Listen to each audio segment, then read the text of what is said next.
Glasgow, a city of contrast. The last movement of this piece uses sound recordings that I made on the streets of Glasgow and incorporates them into a kind of musical fantasy based upon the sounds of the city. An obsolete road which caused confusion. I'm using these archive footage from the 40s and from the 70s, and in each of these we see someone else's fantasy. We see the architects and the engineers of the time, their fantasy for the future city, the metropolis. It does seem very sci-fi from now, looking back at this, you know, it's all big, tall buildings, all kind of concrete. Glasgow's early builders did not anticipate the quick and vast growth which has taken place. Of course, these cities were never built in the way that they were originally envisaged by the architects at the time.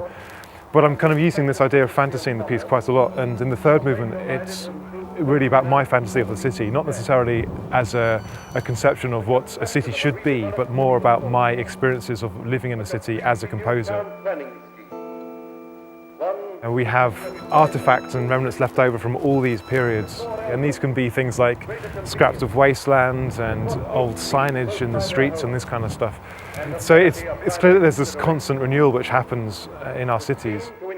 We have these ideas now which make the idea of knocking down a city and building it again from scratch, it just seems like madness to us now.